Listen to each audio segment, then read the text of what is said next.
again. Maybe I should just do it on my phone. Do you guys think I should do it on my phone rather?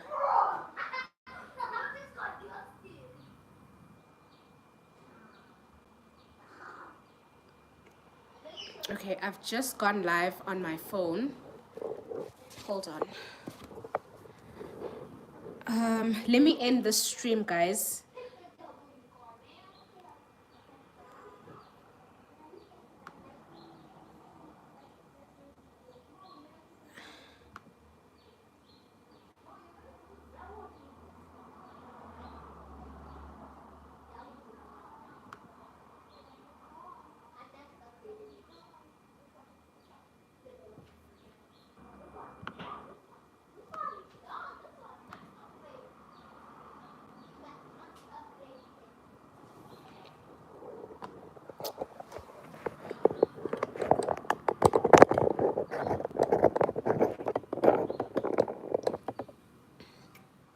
Let's see if this works better.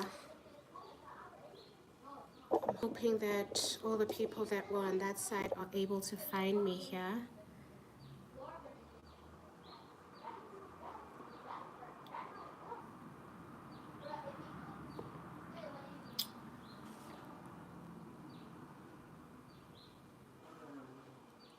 Hi, Rory-san.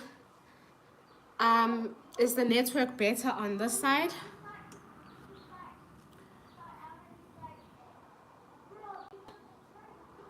I'm just stressing because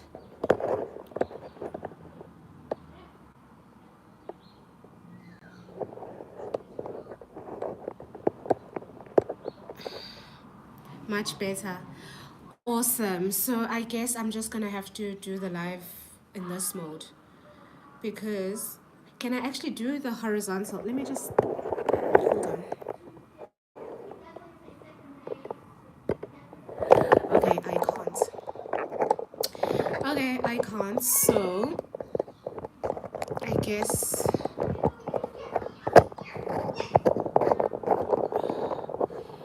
as long as the network is better, I think we'll just have to work with this. Hi guys, welcome to my channel and welcome to another video. I'm so sorry I'm doing this intro again. There's an echo. Should I put on my mic? This thing is gonna irritate me. Should I put on a mic so that we can, what you call this, make the sound better? Okay, hold on, let me try get a mic.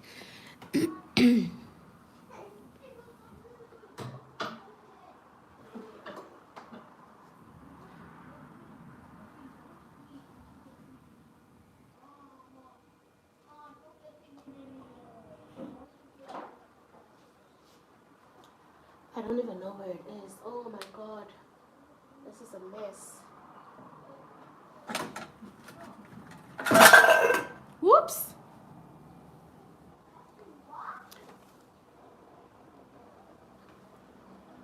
Okay, let's just first test. Is the volume okay? Is there no echo? Let me close the door here. Yay! Because one thing about it, okay, how is the, now it's fine. Okay, how is the volume now? How's the echo? Is it good?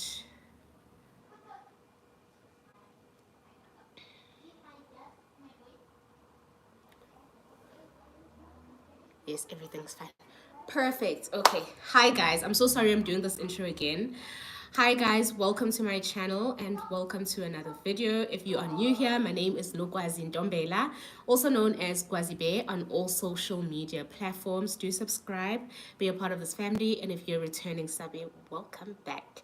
Now guys, I had promised that I would be doing like a weekly sort of catch up on the Senzo Meyiwa trial, just to look back at the evidence that I just need to sit comfortably, guys, sorry, just to look at the evidence that we have heard so far in court and what I think of it, what I make of it.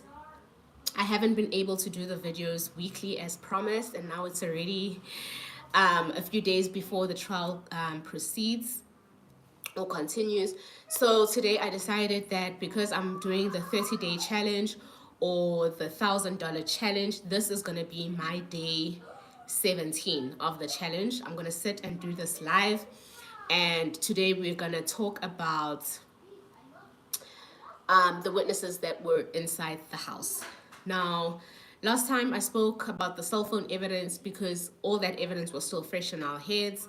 We spoke about Uhols, we spoke about Stain, we spoke about Upinki Fillingham from Vodacom, and just our thoughts on that. So today we are going to speak about the witnesses that were in the house. Now, guys, just a disclaimer, I'm not a legal expert. I have no legal mind at all. I just apply everything that happens in court. So don't come for me, okay? Don't come for me. I'm not a lawyer. I'm just a layman, and I just listen to the evidence and I make what I can of it. Okay, so the first person we are going to talk about with the witnesses that were in the house is Zandi. Now, for the people, just a smaller background. I do like a smaller background before I start. We all know Senzo Meyiwa was a South African goalkeeper, and he was shot and killed at his then girlfriend's house. On the day, there were people that were present when he was shot, and one of the people that were there was Zandi. So this is the person that we're going to talk about first.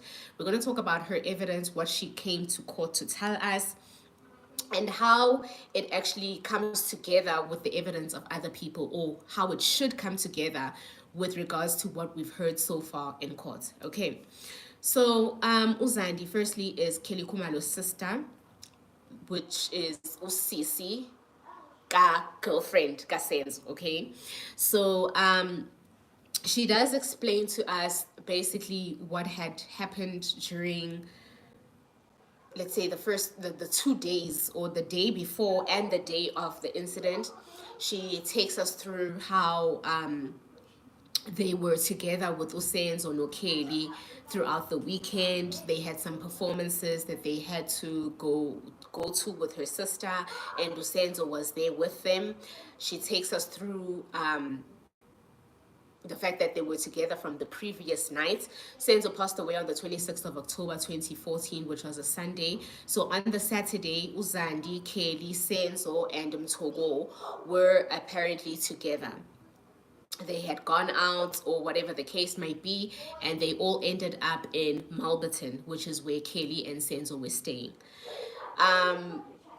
She goes on to tell us in detail with regards to what happened on the day of the incident, where they were supposed to go to an event and all of that, which is really not that important. But what she does also tell us is that before going Cabo Kelly at Kelly's home, they passed by a tavern, Kwakwembu. They passed by Itaveni. The name of the tavern was called Kwakwembu, where they wanted to go buy drinks. Oh, before passing by the tavern, Tumelo Madlala, who is Senzo's best friend, was supposed to be traveling from Durban to Joburg. So when he traveled from from Durban to Joburg on the Sunday, he met up with them at some location. They picked him up, they all went, and then Kwayiwa Kwakwembu. Now, the version that Zandi tells us about Kwakwembu is that when they went there, none of them had money, right? Senzo didn't have any money on him. Kelly didn't have any money on him. She was the person who took out the last, I think she said 400 Rand or 300 Rand, if I'm not mistaken, that was on her. That was the only money that they had on them to actually buy the alcohol. She explains who went out of the car to buy the alcohol. They came back, and the alcohol that was bought amongst them was a Heineken and Guarana. Yeah, I think, yeah, Heineken and Guarana was amongst the alcohol that was bought. Kwakwembu. So they used her money. That's the only money that any of them had. Right. Banzi, keep it down, please. Right. And then she then explains to us how um, they got home and they chilled inside for a bit, and the mother was cooking and there wasn't soup in the house. So Kelly and Senzo decided to go to a nearby shop to buy soup for the mom to continue with her cooking. The money now to buy the soup was apparently taken from the car. It was some coins that were in the car that they took to go buy the soup. Senzo and Kelly went to go buy the soup. They came back. The mother cooked. The mother dished up for everybody, and they basically had early dinner at Kelly's house. Now, the people that were in the house during this dinner, or when the mom dished up for them, was the mother, Tumelo. This is Kelly and Zandi's mom. It was Kelly. It was Zandi. It was Senzo Meyiwa. It was Tumelo, because they had picked him up from Joburg somewhere. It was MTHOKO, Twala, who is Senzo's friend, who was staying somewhere in Joburg during this time. So there were 6 people in the house, including the kids, Zakeli Kumal. The one, Christian, the boy, Inganega Chup Chup, as well as Utingo, who was very young at the time. So she details everything about how they were exchanging the child, because everybody wanted to play with the child and all of that. They all ate the dinner, and they were having drinks, and there were conversations, and kumnandi endlini, yeah. So after that, she then now goes into the issue of the intruders that came into the house. Now, this is how she explains the people that came into the house. She says there were 2 guys that walked in. Firstly, with the sitting arrangements, let me just make it clear that there was a couch on this side of the house and a couch on the opposite side, and there's a TV. She says because all of the couches were occupied, she had to sit on the armrest of one of the couches, basically. I think she said something along those lines. So she wasn't sitting on a chair. She wasn't sitting on the couch. She was sitting on the edge of basically the couch, right? She then explains that a guy walked in, and because she was sitting right by the door, she was in a position to see the people clearly when they walked in, right? She says a man walked in, and the explanation that she gives of the guy that walks in is a shortish guy with dreadlocks, brown jersey, that came in and said, Kipani, ama cellphone ni mali. Right? This is what the intruder said to them. This is according to now Zandi's version. She says, as this guy walked in, just slightly behind him was another guy. So there were basically 2 intruders that walked into the house. Now, the second guy, she says, did not say a single word, right? And then she details the fact that everybody in the house basically stood up. Oh, long way, stood up and pushed the guy with the gun. So the first guy that walked in with the dreads had a gun, right? And he pointed the gun at them, and from the position that she was sitting at, she could only see the side of the gun. This is Zandi's version. She could see the side of the gun. She doesn't know guns, but she then says she can't really explain what type of gun it was, but it was a dark gun, right? This is Zandi's version. And then straight after that, Longwe stands up, pushes the intruder. Now, what is surprising about this will always be surprising to me, I'm sorry.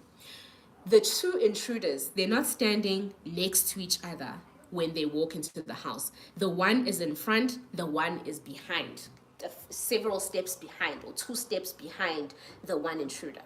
Longwe pushes the intruder with the gun, and then I guess pushes the intruder behind him as well, and manages to get out of the house. let's just remove Longwe from the scene. He's gone. Right. Zandi then says there then was, or after Longwe was able to get up, everybody else sort of got up, and there was like a commotion. Scuffle is the word of the courts that they constantly using. So there was a scuffle now between the people that were already in the house and the intruders, right? She then says Kelly ran past the guy with the gun again. So it's the second person now who is running past the intruder with the gun, or pushes the intruder with the gun, and the intruder with the gun doesn't shoot any of the two that push him. She then says, then the second intruder follows Ukeli, and Kelly locks herself into the bedroom, right? Kelly locks herself in the bedroom, intruder follows Kelly, and then several seconds later comes back, and then there's a whole scuffle between Senzo and the intruders and Zandi and the mom and Tumelo and the intruders. This is Zandi's version. Zandi doesn't remember seeing MTHOKO in that whole scene. She doesn't remember where MTHOKO's position was. But Zandi then says, Senzo Meyiwa was fighting with the intruder that entered the house first. This is Zandi's version, guys. Senzo was scuffling with the first intruder. So now, Zandi's version is that the short intruder. Now, let me just try and explain these intruders according to the identikits that have been given. The first intruder was short, dark brown, according to the identikit, had dreadlocks up to like his shoulders and was wearing a brownish jacket, as well as a hat, right? That's the first intruder. So according to Zandi, Senzo was fighting with the short intruder. Now, this is all good and well until we go into some more evidence. And with Zandi's version, it's more believable to say that, yeah, Senzo was fighting with the person with the gun because Senzo got shot. Do you understand? But then when we go into detail with regards to the shooting, we now know because of the autopsy that Senzo was shot by either a person that was taller than him or he was shot at an angle, but basically the bullet went in from the top, from above. So it's highly impossible for the shorter intruder or the person who's shorter than Senzo to have shot him if he was the short intruder. That's just me applying logic to this, okay? But we're not going to focus too much into that because I see I'm autopsy, I see I'm a ballistic expert, so we're not going to go too much into that, but just applying logic. So then Zandi says Senzo scuffled with the short intruder. He was basically fighting him whilst Zandi and her mom had Tumelo's crutch. And Zandi says in the kitchen, when the scuffle was going on, she tried to hit the intruder that Senzo was fighting with. So the intruder with what? With the gun. But she couldn't reach she couldn't reach him with the stick because Senzo was in front of him. And logic says it makes sense what Zandi is saying. To say if Senzo was in front of Zandi and the intruder was in front of Senzo, because the intruder was short, she wouldn't be able to hit the intruder because of Senzo's back. This is Zandi's version, guys. She goes on to say she then gives the crutch to Tumelo. She gives the crutch to Tumelo for him to hit the intruder with the stick, right? This is Zandi's version. Then the commotion continues with the hitting and the everything in the kitchen, and then before she knows it, a gunshot goes off. Immediately when the shot goes off, according to her, She then runs into the bathroom. She doesn't see where the gun went off. She doesn't see who pulls the trigger. She just runs into the bathroom, locks herself in there. And basically, when she gets into the toilet, she realizes, oh my gosh, what if these people come by the window? So she ducks and basically is squatting in the bathroom. Right? This is Zandi's version. She squats in the bedroom, in the bathroom, locks herself in, and she then says after a while she couldn't hear too much commotion going on, and she tried to peep in the bathroom window, and not window, bathroom door. So she cracks the door a bit, and she peeps what is going on between the living room and the kitchen. And this is where she says she sees um, one of the intruders hitting her mom with the elbow, because her mom was trying to hide the cell phone that was on the couch, or she tried to hide the cell phone under the couch pillow, and the intruder says, why are you hiding the cell phone? Hits Makumalo and takes the cell phone, right? So you're welcome, Oliswa. I'm glad that you understand. So that is a version, Zandi. To continue with the version Zandi, she then says, after a while, kwathulega endlini, and she realized that the people had gone, so she came out of the bathroom. When she got out of the bathroom, Senzo was bleeding, or Senzo was shot, and then they decided to take Senzo to the hospital. The one thing that I'll just focus on with regards to taking Senzo to hospital, she says, in the car, they picked up Senzo. There were people helping them to pick up Senzo and to put him into the car, which is the X6, which was parked outside. She then says she had to open the passenger door on the left side and go through there and help pull Senzo into the car because Senzo was so heavy. She then says at some point she was given a towel to put onto the wound where Senzo was shot, and she was pressing on the wound, and on the way to the hospital she could feel Uguti uyabanda or something along those lines. But basically that is a version Gazand. Zandi's version would have been believable.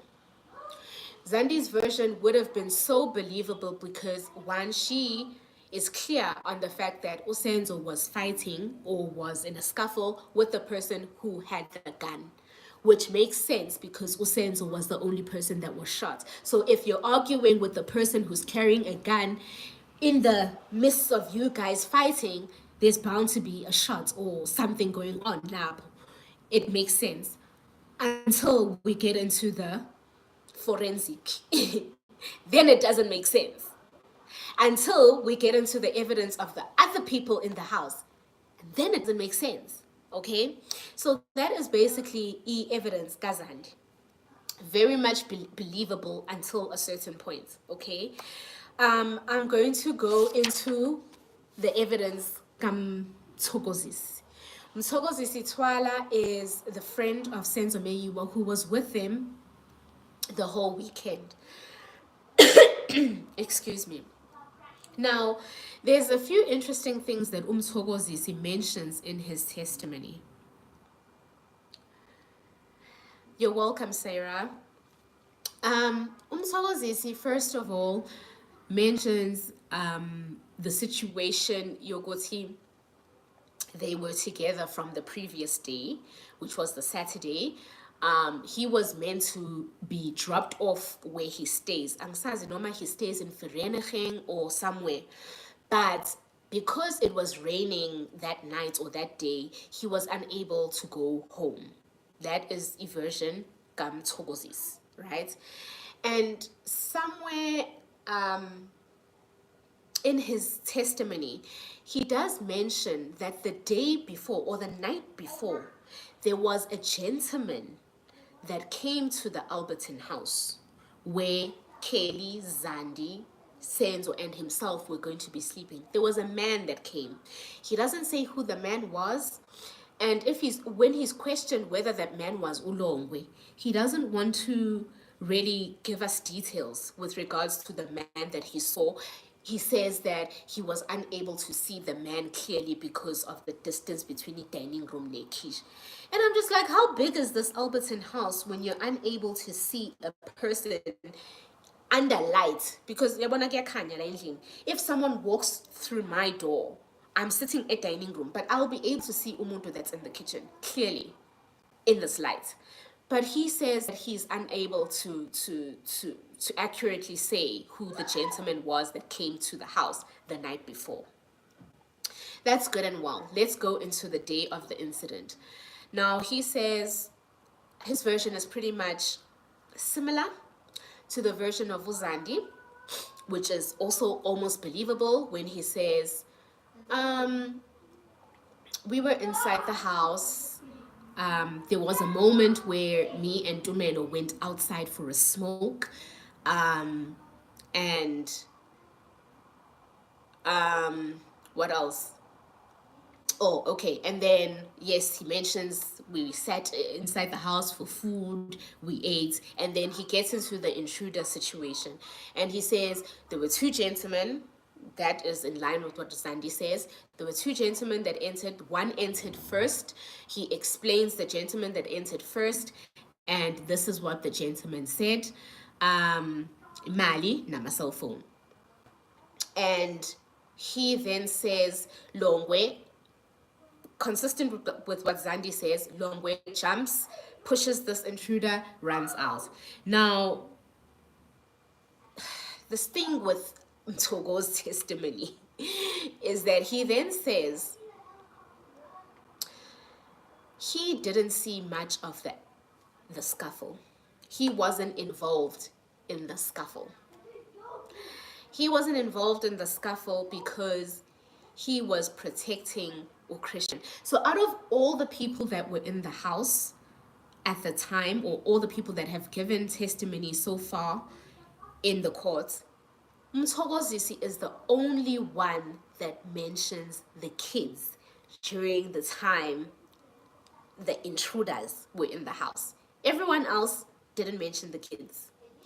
I think Zandi only mentioned that Utingo was sleeping, but she doesn't mention Christian, right? Utingo was sleeping in one of the bedrooms.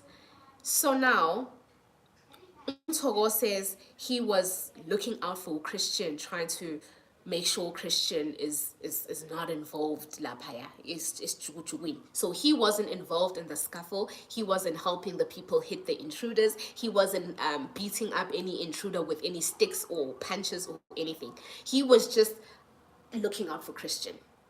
This is a version ga MTHOKO. Hi there, Kwazibe. Thanks for reminding us of these versions because this case is dragging very long. One has even forgotten where it all started. Tell me about it, Jablan. It's really dragging. So, MTHOKO wasn't involved in the scuffle. He didn't touch any intruder. He didn't hit any intruder. He didn't push any intruder. He was taking care of a Christian. Now, the funny thing is, where I start to have a problem with MTHOKO's version of events, this house only has one entrance and one exit, which is the kitchen door. This is where now I start having problems with the version MTHOKO. It was believable all along until this point, because then MTHOKO says he was behind the scuffle, which means Senzo, intruders, Mama Kelly were in front of the scuffle. Mind you guys, the kitchen is this small in that house. So if Senzo was fighting intruder number one here, this is the door. Senzo was fighting intruder number one here by the window. Zandi and Makumalo were fighting intruder number two here. MTHOKO then says he jumped out of the house. How? How did he get out of the house? How did he jump all the people that were fighting and scuffling in the small kitchen, jump over all of them, and get out of the house. This is where I have a problem with Mthoko's testimony. Because I would have believed everything else. I would have believed Mthoko in everything else. Yeah, I wasn't involved in the scuffle. I took care of Christian. Waphuma kanjani endlini? Mthoko, waphuma kanjani from that house? Because there's no way that people are having a scuffle in this small kitchen like this, and you're able not to fight any of them, not to push any of them, but jump out. And was the door not closed? Was the door wide open when Mthoko jumped out? But let me not question that too much. He then says he jumped out of the house, right? And when he jumped out of the house, he then jumped into the neighbor's yard. So from the kitchen, he jumped ibonda, wangena ka next door. Now we know that ka next door, the family there is Ganashe, because one of the neighbors has come to testify. I'm going to get into his testimony after the people in the house. Sharp, he says that he jumps into the neighbor's yard, and the minute he jumps into the neighbor's yard, the neighbors are like, hey, hey, right? And his response to the neighbors asking him, Aibo, what's going on? His response is, it wasn't me. It wasn't me. And he says, because I was standing outside the Kumalo household before smoking, they could tell Ogoti it wasn't me, or basically something like that. And then he says, immediately after jumping into the Ngashi household, he then is like, Haibo, and he jumps back into the yard yaga Kumalo. Now my question is, my life is boring without this case. Yo, yeah, boring pillow without them, hey? So now my question is, Mthokozis, you run away from danger. You jump into the neighbor's yard. Before even seeing whether the intruders have gone or the intruders are still there, you're jumping back. Why? Why are you jumping back to danger? Why are you jumping back to where the danger is? Because you jumped away from the danger.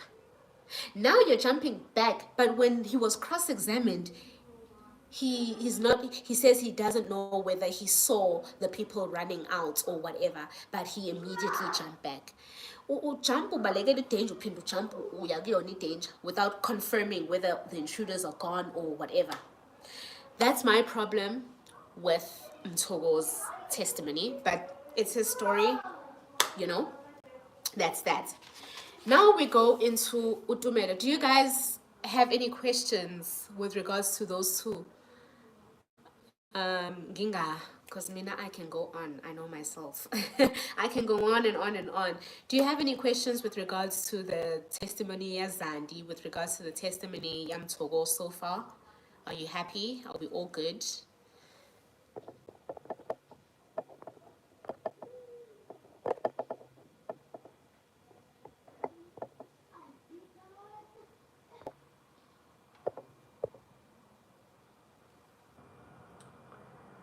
The whole thing is a mess. Tell me about it, JJVD. The whole thing. I'm going to give you guys a few minutes. If you have maybe a few minutes, questions so that I can go into Tumelo. Kalisa says I must carry on. Okay. 2 minutes, just to see if anyone else has any questions, guys, and then I'll carry on.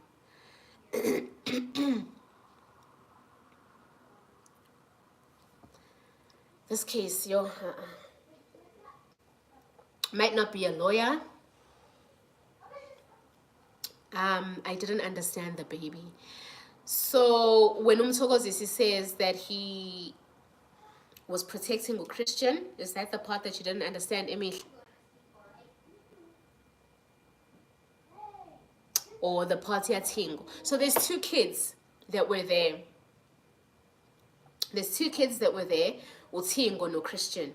Utingo was apparently sleeping in one of the bedrooms, but Christian, according to MTHOKO, because now Zandi doesn't mention Christian, Tumelo doesn't mention Christian, but according to MTHOKO, Christian was there during the scuffle, and he was holding Christian away from the scuffle. But suddenly, he then runs away and leaves Christian.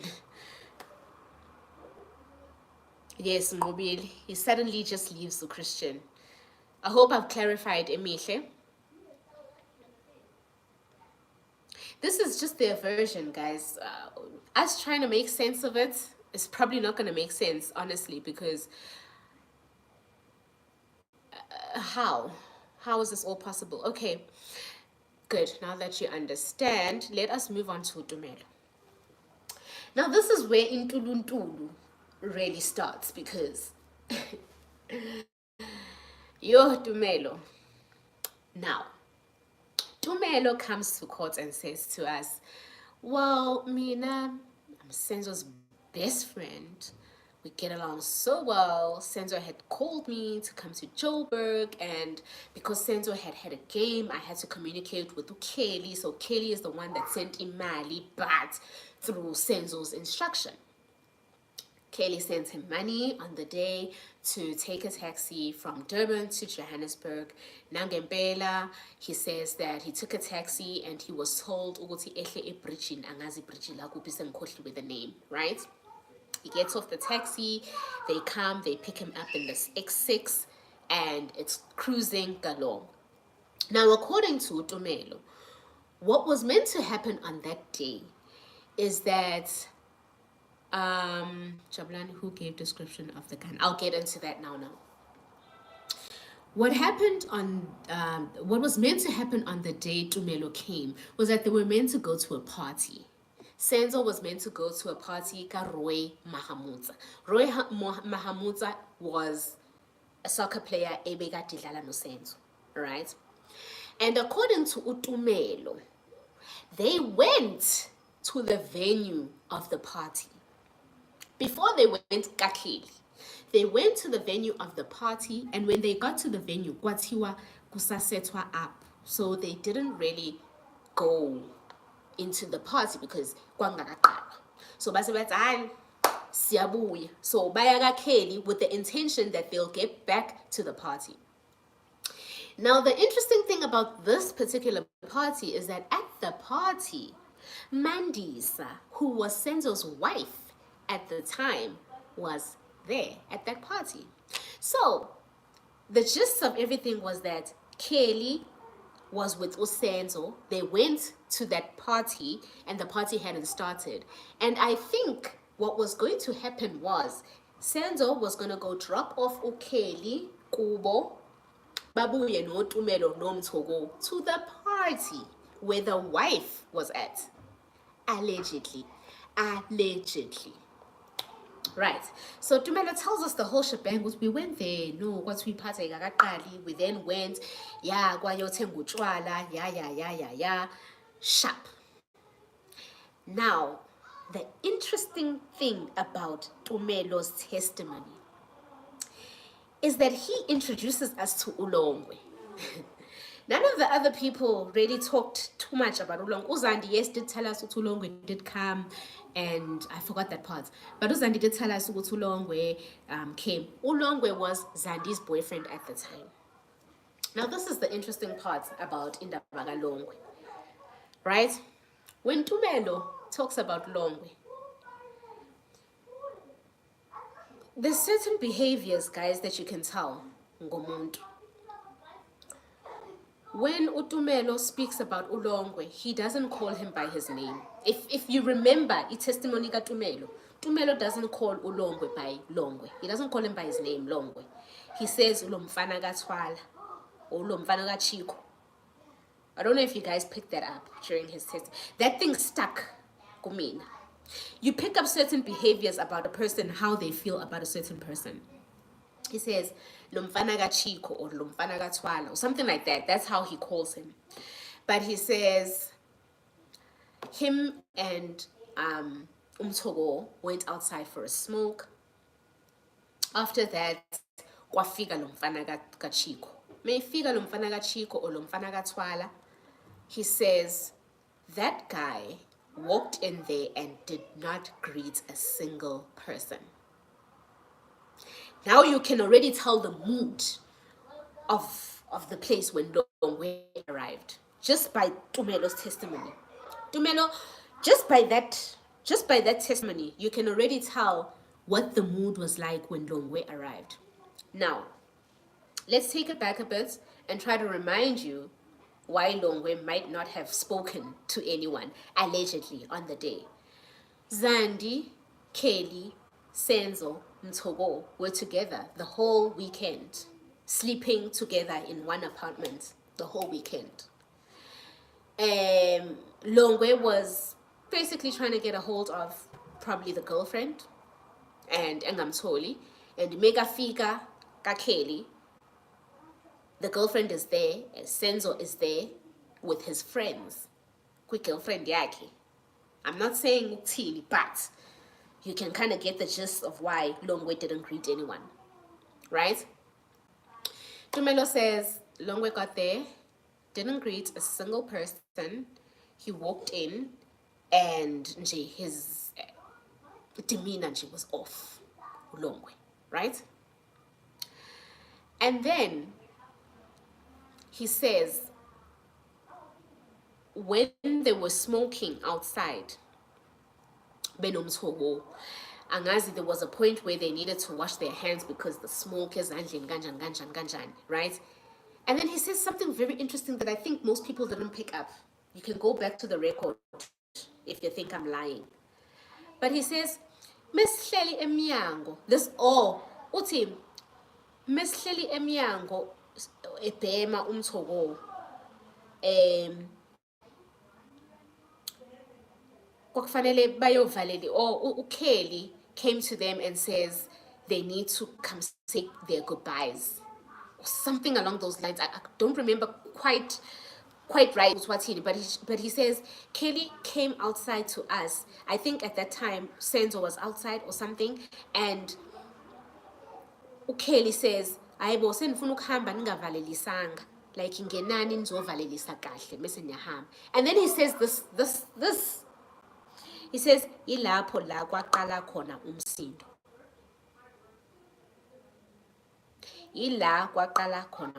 Those words I will not forget. Go back to the record to Tumelo's testimony. And then Baloyi stops him from continuing from there. I'm not going to say what I think of that, but yeah, malab. Now, let's get into the intruders that Tumelo explains. He says, okay, first of all, Tumelo, when he's in court, he does a doc identification. So basically, Tumelo never identified these accused le parade. He literally came to court and was like, this is the person that was there. This is the person, I remember him, this is him, this is him. I don't know whether he was told to do that or what, but that's what he came and did. Now, this is surprising. I'll get to the point as to why this is surprising to me, but Tumelo is lying. Tumelo lied in court. That's just my opinion. I'll tell you why towards the end. Let's talk about how he explains what happened when the intruders came in. They were all sitting down. A man with dreadlocks walked in and he was carrying a gun. Now, this is the question that Uchablani was asking, who gave the description of the gun. Now, according to Tumelo, he says that he saw a gun with a wheel. Gun with a wheel, right? Now, I'm not a person who knows guns, but it's been said that a gun with a wheel is a revolver, right? I'm not going to go too much into that because I know nothing about guns, guys. Ispamu, siyadubula, siyabulala, and that's it when it comes to me. But Tumelo says he saw a gun with a wheel. And what the person that was taking the description from Tumelo then did, because Tumelo said a gun with a wheel, the person then automatically wrote revolver. For which Tumelo, when he comes to court, says, I did not say revolver. I did not say revolver. I said a gun with a wheel. You understand? So I'm thinking, Uguti, Fanam, if I'm a doctor, if you come and say this tooth is sore, if I'm a doctor, I'm gonna write no gwazi. Spanmani came and said their incisor or their molars are sore. I'm not gonna say middle tooth or whatever. I'm gonna call it as it is medically, right? So I guess the person that Utumelo gave the description to took gun with the wheel and said revolver. So they wrote revolver. So Tumelo came and corrected that in court. Now, let's go into how the incident happened.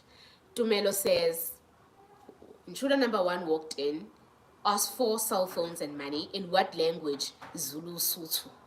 Hey, guys, Zulu Sotho, right? And then there was another intruder at the back. Longwe ran out. So we can see the consistency in removing Longwe from the scene, which is interesting because according to Longwe's statement, no, angeke remove ufuna ukuba relevant, I'm just gonna ignore them. So Luhle, I'm not gonna remove you, sweetheart. You're here because you want to be here. So keep going on for tech now. Anyway, he then says, second intruder, Longwe, removed from the scene, sharp. And then he then, okay, Enzenjan, okay, Longwe runs out. Now, Tumelo's version of the scuffle is what sends me. Because Tumelo says scuffle broke out. Now, according to Tumelo, with his chest, guys, with his chest, Tumelo says, I remember who was in the house, and it's accused number 2. He points at accused number 2, and he says he had the greatest look at him because Senzo was in a scuffle with accused number 2. Not accused number 1, as per Zandi's testimony, guys. Tumelo says Senzo was so strong that he was able to hold accused number 2 saw against the door. Same door that MTHOKO Zisi ran out of. This is where I'm just like, these people are bullshitting us. I'm sorry. Allegedly. Because Tumelo says, no. You're scared of me, right? I'm so foolish, man. Tumelo says Senzo was so strong he fought accused number 2 and held him up with his hands like this. Accused number 2 had nothing in his hands. Senzo held him like this, pin to the door. And to top it all off, Tumelo didn't just put salt into the pot. He put 7 gun and veggies. Because he then says, and then I came because I could see that Senzo was holding him, and and I came and I punched him in the face. I punched accused number 2 in the face while Senzo was holding him like this. And the confidence, guys, the confidence, and he says, accused, ne? I remember him perfectly. Accused number 2 is like, Abel, I've never had, I don't grow hair here. I don't. So what does he mean? Tumelo's like, guy, he shaves it. That's what I cool you. Some men don't have ntebes here. Yay. Sharp. That is a version of Tumelo. Senzo held the guy, so guy had nothing in his hands. Wait, according to MTHOKO, there was a sharp object. MTHOKO was why sharp object behind no Christian. Angazi. Mina, I don't know. But there was a sharp, accused number 2 was holding a sharp object. According to Tumelo, there was nothing because Senzo literally had him like this, pinned to the door. Let's move. right? Zandi, remember, had said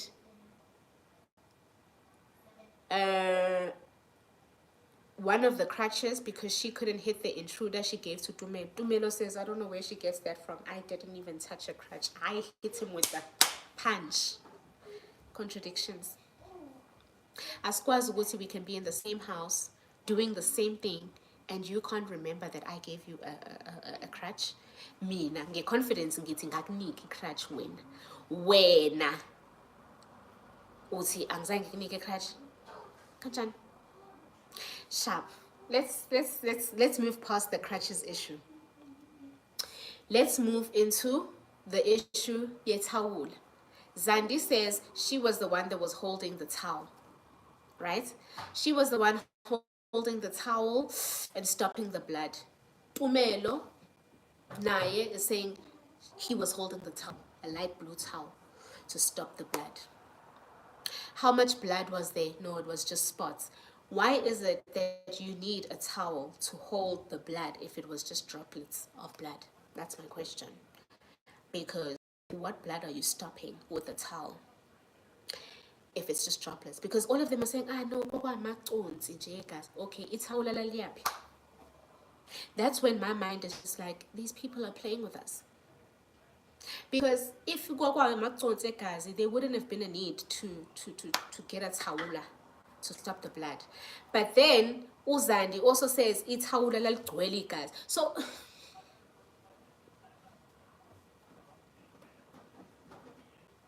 please make it make sense.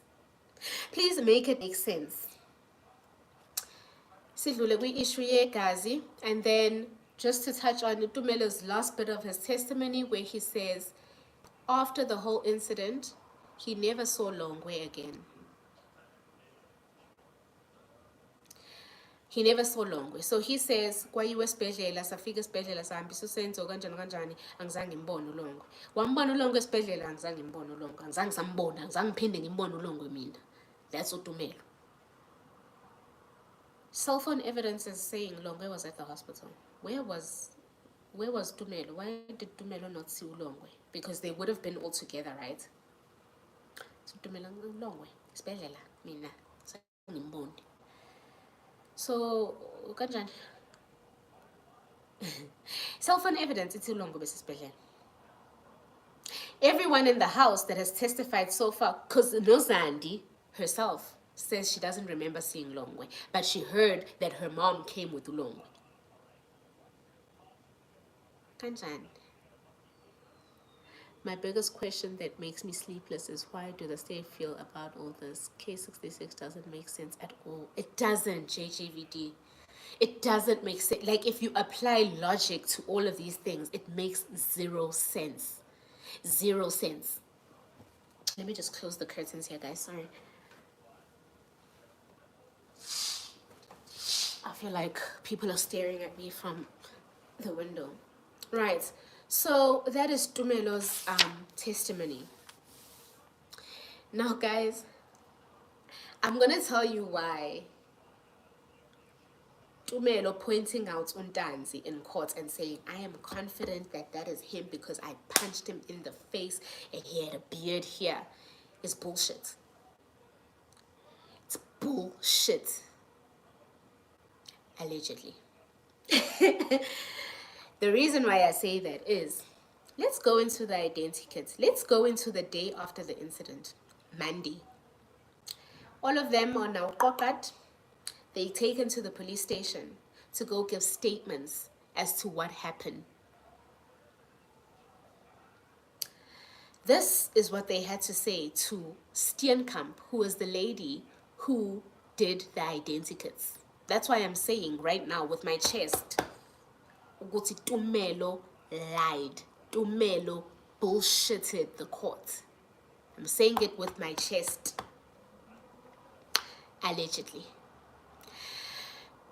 Okay, Steenkamp. We're at the police station. Senzo got shot yesterday. Today is a new day. We're at the police station. Everything is still fresh in our memories. Steenkamp says, the first person or they separated them, and she took them one by one to come give the statements. The first person that she spoke to was Ukeli, and this is what Ukeli had to say. Kelly gave a full description of the suspect A.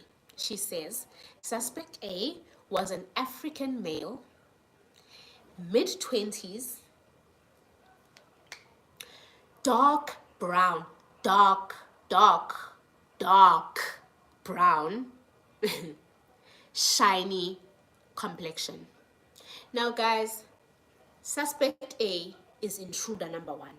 Suspect A is accused number 3, according to what the state wants to sell to us.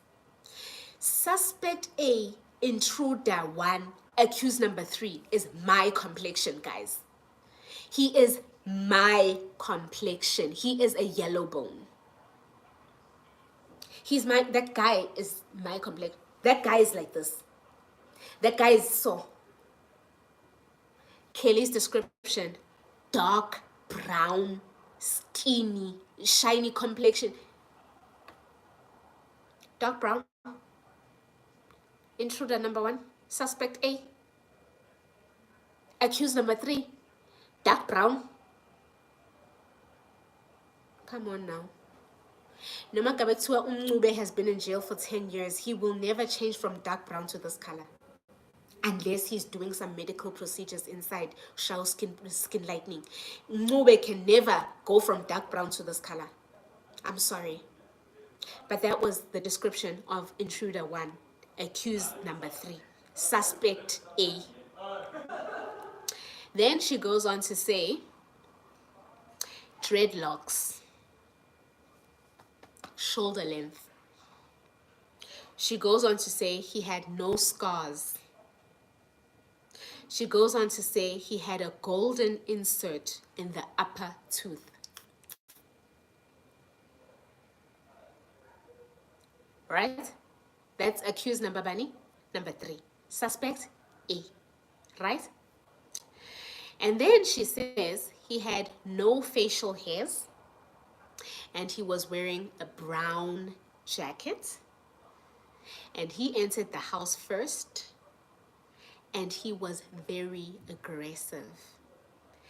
Another interesting part is that she then says he was carrying a black revolver.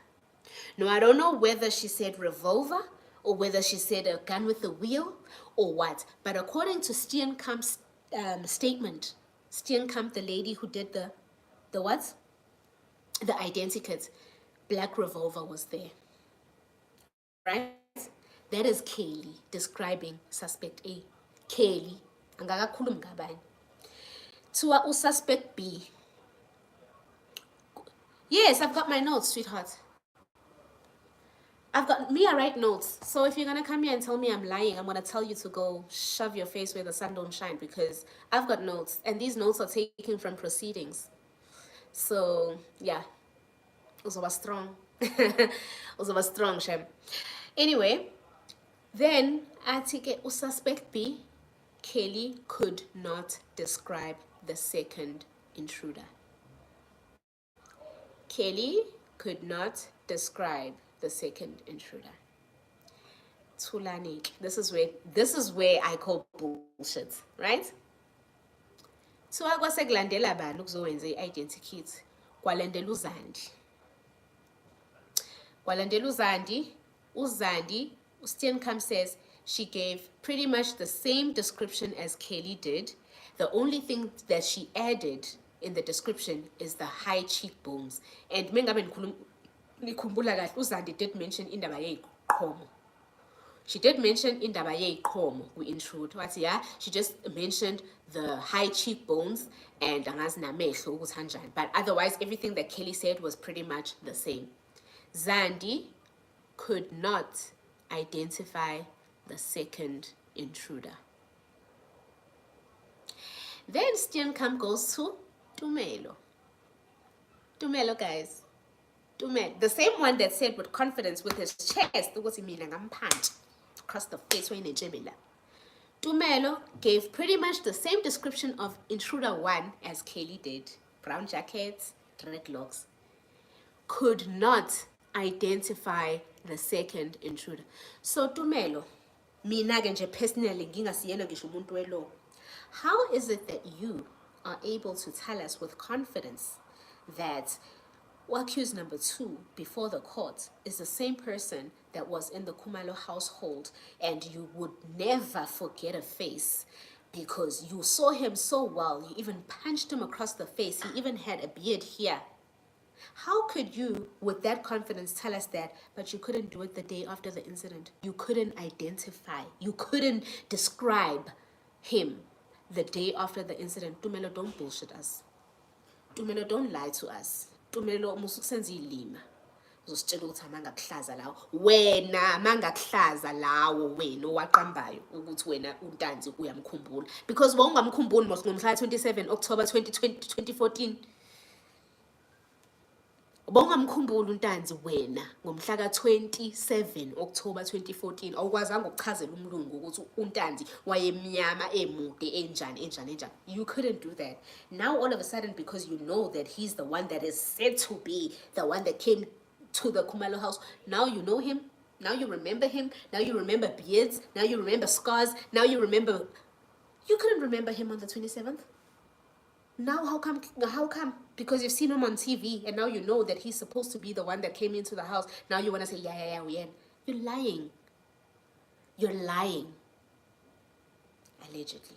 I'm going to keep saying allegedly. I don't want to get arrested, please, guys. I don't have money, okay? Right?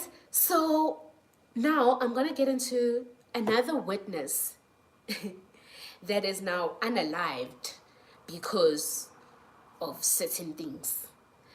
Kune witness that also gave a description to Steenkamp.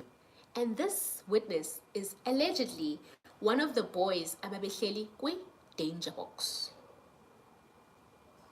Ababehleli kwi danger box. And this is the description that this boy gave. He says, on the day of the incident, he saw three males on cell phones, angazi egarage kuphi. Right? And then he saw them again outside the Khumalo residence. He says, suspect B. Now guys, suspect A, accused number 3, intruder 1. Right? Let's not get this confused. Suspect B is intruder number 2, which is Untan's accused number 2 in this case. So he says, suspect B, Danzi, accused number 2, was outside the gate. I can't make this shit up. Suspect B, accused number 2, Danzi, was outside the gate. He looked plus minus 25 years old. He was 1.8 meters tall. He was slender built. That's Untanzi, guys. He was outside the gate. His complexion was medium brown. Guys, Untanzi is not medium brown. Untanzi is dark. But he was medium brown. Then he was wearing a black hoodie, right? Black hoodie. And he had a what? Gold tooth, right? And he had a what? Dreadlocks and a mustache and beard, right? And then he says he couldn't describe the rest of the suspects or the other two gentlemen. So what describe Untanzi Pale? Isn't this interesting? What describe Untanzi Pale? Now, I want to show you how all of this cannot be possible. Because Untanzi's confession, I'll get into that in my next video. But what's in hint, Untanzi's confession says he was inside the house. Now there's a witness that says Untanzi was outside the gate with his black hoodie. Babe bangaka abantu ababegqoka ama-hoodie. Because Untanzi was outside. Untanzi says I was inside. So who do we believe? And the witness that says Ntanzi was outside is now unalive. The witness that says Ntanzi with a gold tooth and a hoodie was outside is unalive to tell us his truth. I'm just saying. He messed up the script. Allegedly. That is all I have for us for today, guys. That is all I have for us for today. That is the witnesses in the house. That is my thoughts. Those are my thoughts on what I think about these witnesses and how believable or unbelievable their testimonies are and everything. Guys, don't come for me, don't come and arrest me, but allegedly konke lokho ngithi opinion allegedly angifuna ukuboshwa ngiyojoyina udansi lapha ejele. I don't want to do that. That is all for us for that is all from me for us for today. We've been here for an hour. Any questions? Any questions? Any questions?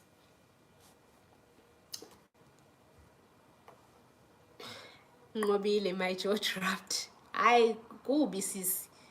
Kubi. Amanga labantu. Oh, shame. Ngiyawasaba.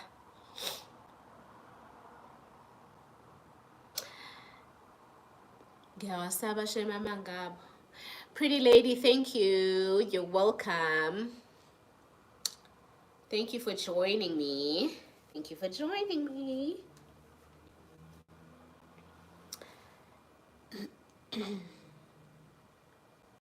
I'll try and do another video maybe before Monday. I think maybe Sunday I'll go live again and let's just talk about the confessions. Fast, what I think about the confessions. The lies in their courtroom, my Jesus. Yo, Nkulunkulu wami. A hectic. Kona ote Tumelo has a selective amnesia. Yeah, he sure does. When are you going to do anyone? Or another one? I think I'm going to do a live on Sunday.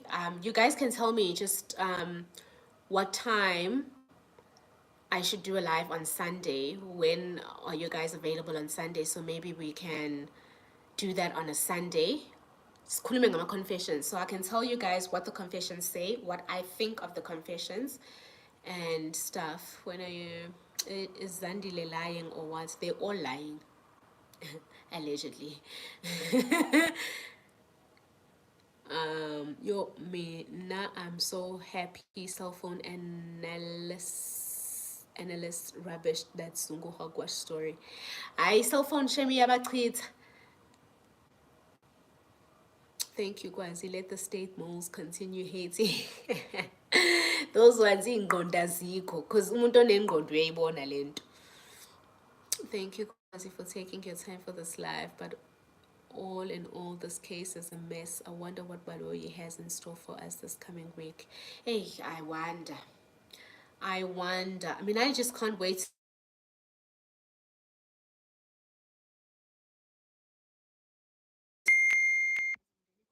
I can't wait to get into the cross-examination of Upingi. There's so many questions that I feel that the defense needs to press on. What time should I go? Slender, what time should I be live on Sunday? When are you guys all flexible on Sunday? 11, 12, 1? Just let me know. Comment below so that I know what time I will be there and donate with my comment. We're not interested in your comment, sweetie. Thank you, Sisi. Baloyi is a mess. Baloyi Shem, I don't know what he thought he had with this case. Honestly, I don't know. Maybe, I don't know, maybe the confessions just made him think everything will be easy because the accused have a confession. Kanto accused the bazoti. No, confession way. Thank you. You're welcome, Zandile. Has Kelly testified or was it just Zandi? Kelly has not testified and the state will not be calling Kelly because now the state has changed from saying it was a robbery gone wrong to saying it was a hit which was planned by Ukeli. That's the state. Because according to this case, state originally had said, this is a robbery gone wrong, nan. Now they're trying to frame Ukeli and say that she planned a hit on Senzo by getting a cell phone expert to come and lie in court. And I say lie because now the Vodacom person, Ustain, came here and told us Kelly had communication with accused number 3 and accused number 5. The Vodacom experts, uyafika uthi lezi number ngazi bayithatha phi ngoba inamba kaKelly ayina communication nale number le. Inamba engiyibona inamba kaSenzo kanje nenye inamba eyinamba so, and that number akhuluma ngayo, it has nothing to do with the accused. So Kelly has now become a suspect for the state. Basically, she should be accused number 6. Basically, according to what the state is bringing forward now. Emehle Sunday at 2. Okay. Okay. Anyone else? 2 o'clock. 2 o'clock. Should we do Sunday at 2 live? And the topic will be the confessions. Is everyone down with that?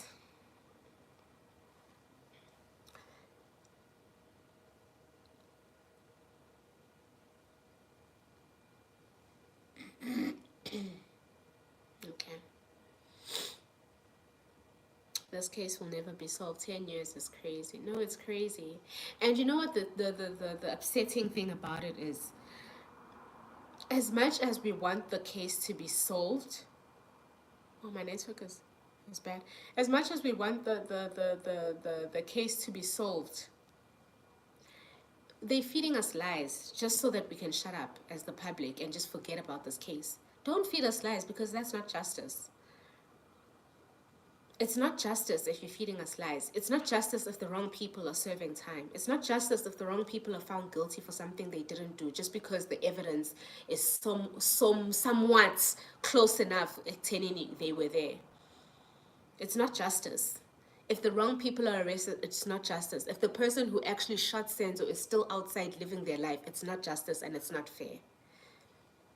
So you can come at me and say, I'm supporting Ingabi, I'm supporting, I'm a serial killer. I'm not supporting I'm a serial killer, but when it comes to Senzo Meyiwa's death, the right people need to be arrested, or the right person needs to be arrested. And in this case, because the amount of covering up that has happened, child, allegedly.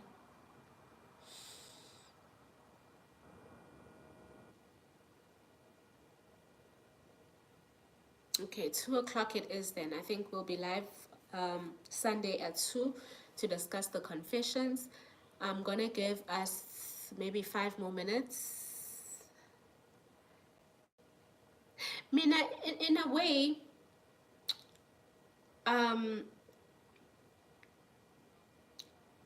looking at how so many, I feel like, big people are involved in this case, because Baya Shabati, these big people came to the Tumelo household on the night of the incident. Ukeli kwafika mapoyisa e Malberton on the night, and she made one phone call to someone, and mapoyisa retracted from going into their Malberton apartment. So there's very powerful people involved, and if that's the case, a part of me wants to say, Ukeli, if I was Ukeli, I would also be scared. If they threaten me and say, Bona, you talk, you're going down. You talk, considering Ukeli Uguti, we know how much she loves her children. We know how much she will, what she will do to protect her children. Nami nje, mebengangi threatenisha abantu abakhule ngibabona ukuthi bane-power, then I would also be in a position to be like, hey, maybe if I shut my mouth, maybe if I just don't say anything, maybe izinto zizodlula. So a part of me just feels like, as much as Usenzo was her lover and Usenzo was this and this and this, Senzo's gone. He's not coming back. And if people are threatening you or threatening your children or you understand, that's just my opinion. I'm not saying that that's the case. I'm not saying that she has been threatened or whatever because I don't know. But see, I could sort of understand why she would keep quiet in the situation. But see, I just feel like if they just what's in school, my opinion is on getting king. Because I mean, guys, 10 years is a long time. If the right person was arrested when the incident happened, I think. It was either it was a mistake or it was murder. If it was murder, premeditated murder, because you did come to a scene with a gun, if it was premeditated, then okay, how many years? How many years is murder, Vel? I don't even know. How many years is murder, guys? Life. Is it life? Premeditated life. I don't know. But like, don't you think they would have served their time now and something parole or something by now? 10 years is a long time. You know? This case was built on a wrong rock. At times it feels like we are watching a movie that has a script made by amateurs. True. True. It's the craziest thing. Okay, 1:30 will be out. 1:30 will be out. Let's just read some of the comments and 1:30 I'll be out of here. So I can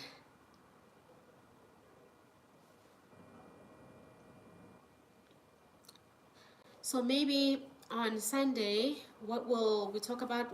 I said confessions. We'll talk about the confessions. And what else? Yeah, guys, 2 o'clock Sunday. 2 o'clock, we're on Sunday. I promise 2 o'clock I'll be here.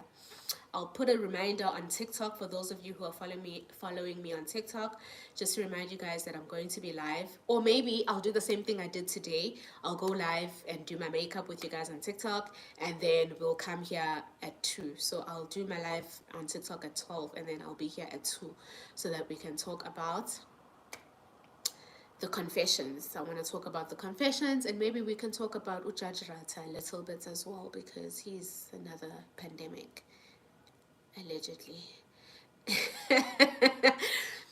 Any pandemic le ngicabanga kufanele sikhulume ngayo. No, two ayi ngiphendula isilimo. So I'll see you guys 2 o'clock on Sunday.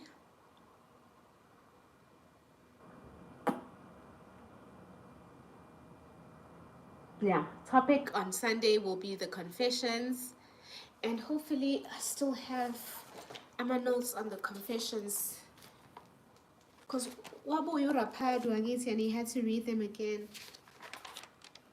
Rapado and the other guy.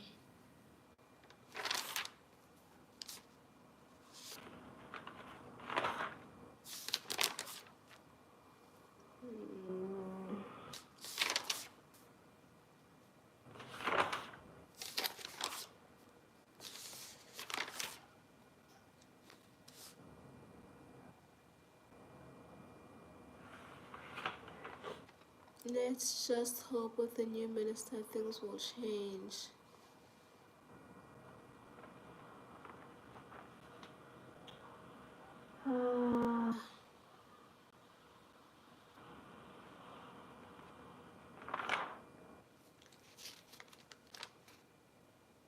Oh yes, here are the confessions. I got them. I still have them.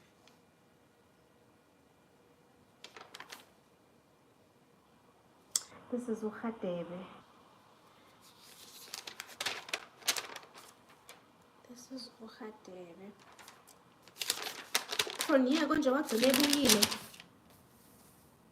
Yeah. Oh yeah. Okay, yeah. Sunday, 2 o'clock, we'll talk about the confessions. I still have my notes here. And then we will talk about Judge Rata as well.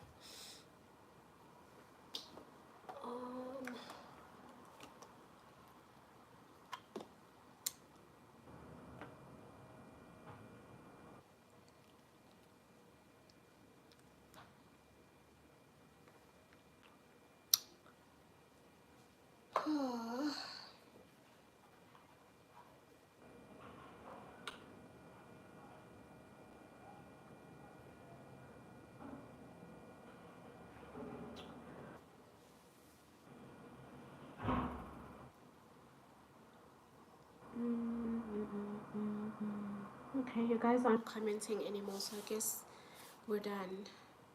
I was gonna wait until 1:30, but I'm not seeing any more comments.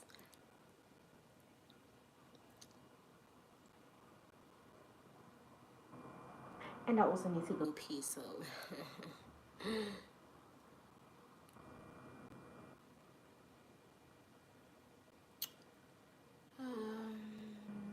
No more comments. Emile, how do you feel? How do I feel?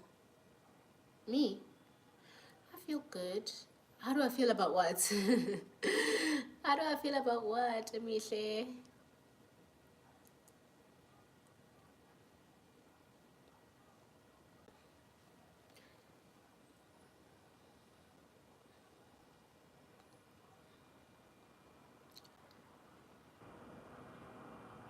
But in network, I isluphanga kakhulu to like when I started using my phone, right?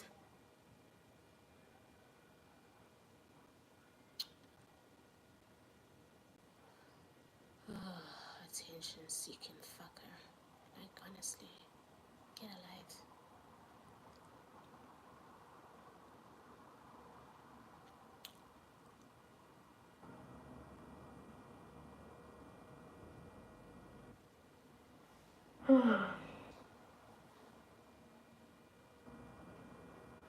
Yeah, better. Japsi, yeah, better network cam, or is it just? Are you watching from earlier?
Okay, guys.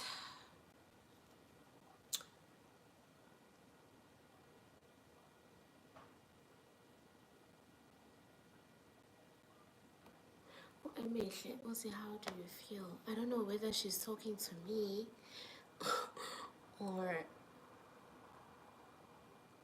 she's talking to someone else. Emihle, are you asking me how do I feel? How do I feel about what? About the case, or were you asking someone else how do they feel?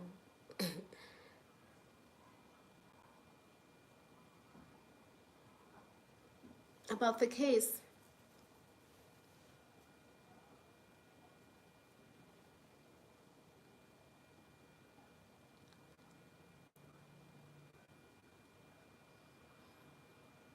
Oh, okay. Um, I personally, this is just my opinion, I feel that the state does not have a case. um, they don't have a case against these accused. I feel that they should just drop the case, let the accused walk free. Laba bavele baseva ama-case for amanye ama-case, they should continue.